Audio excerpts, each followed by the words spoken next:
welcome back to episode 20 of Ask the Girl from Schenectady. And I'm your girl, Aduayo Magic Kodumi, aka Io Magic, the girl from Schenectady.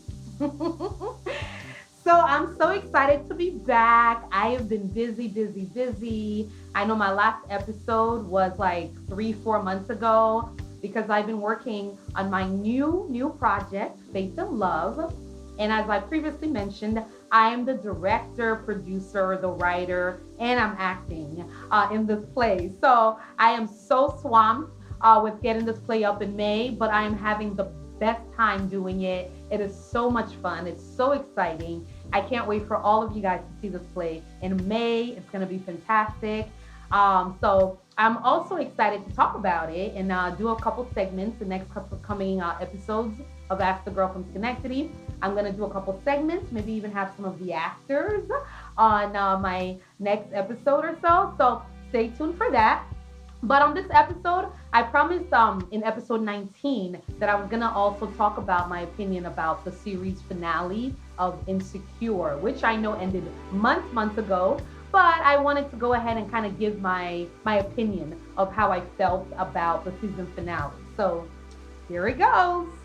So the series finale of Insecure, in my opinion, was fantastic. I mean, I loved it. I thought the writing was great. I thought they did a fantastic job. Kudos to the writers. I have to say that I really loved and appreciated the way the relationship between Issa and Molly was portrayed and how they went from all of these experiences in their lives through their friendship, through their love life, and they were able to just support each other and be there for each other and help each other through those hard times. Like, I think that was the real essence of the story, and really just showing the friendship and how important that friendship is and how us women should support each other and be there for each other.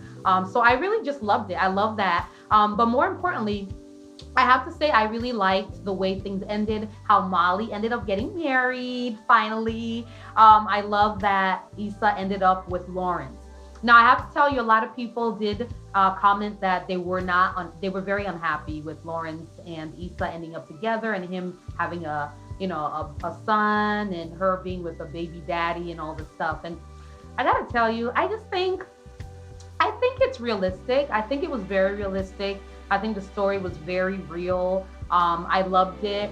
And I think that it was written very well because in real life, love is not perfect. Love is filled with lots of ups and downs, challenges. We can't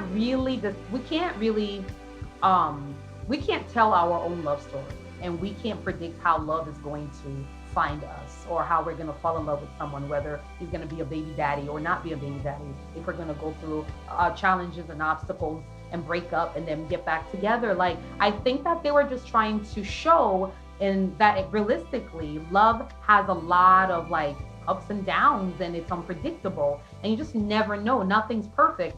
Because I heard a lot of people suggest that Issa should have ended up alone and she should have never chose to be with Lawrence. And I disagree with that. I definitely think that we want to see a happy ending.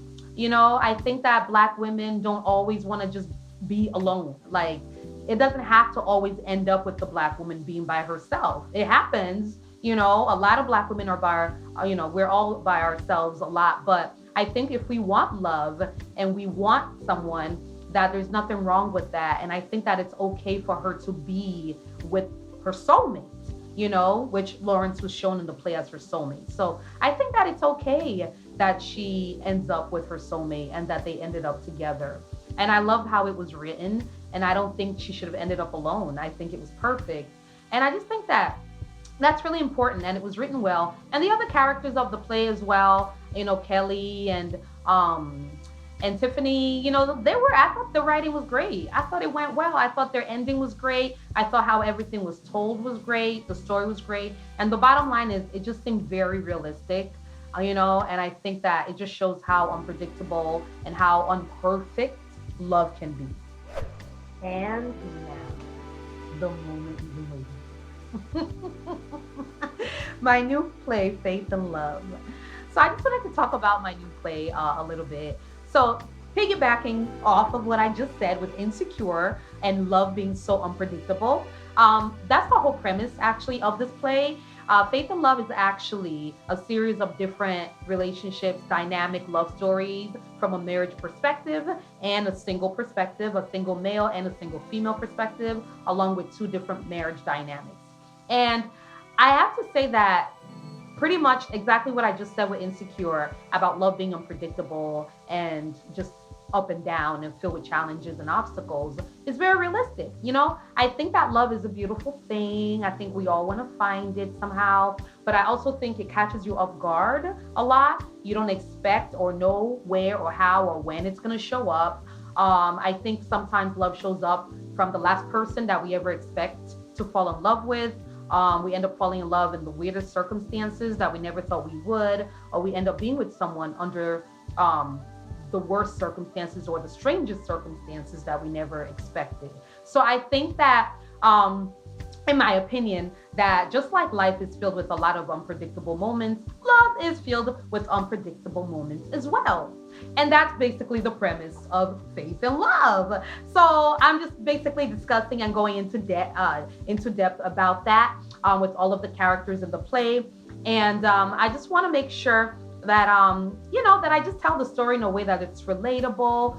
The actors are having a phenomenal time in rehearsal. We are having a blast. There's a lot of really funny moments and romantic moments in this play, but there's also a lot of emotional moments as well.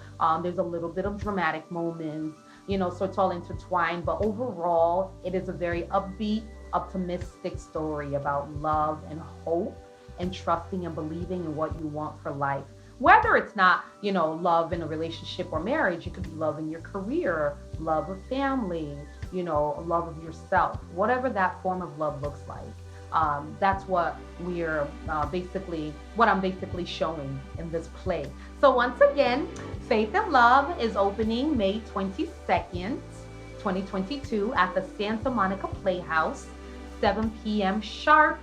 And we are also going to have a post-show, which is going to start directly after the play, hosted by LaCora Stevens. And your ticket price is actually included in that post-show. Tickets are $25. And to get tickets, you can go to the Santa Monica Playhouse.com website, which is below on the screen. Or you can actually call the box office to get tickets as well. The number is 310-394-9779, extension 1. Okay, so please tune in to the next episode, to episode 21 of Ask the Girl from Schenectady, where I'll be going into more depth about the play, maybe having some actors from the play also on here as guests. And I will also be giving a commentary on the new season of Ready to Love Unowned. You don't want to miss it. So, thank you for joining me today. So great seeing you, and I will see you in episode 21 and on May 22nd at the Santa Monica Playhouse at 7 p.m. Inches.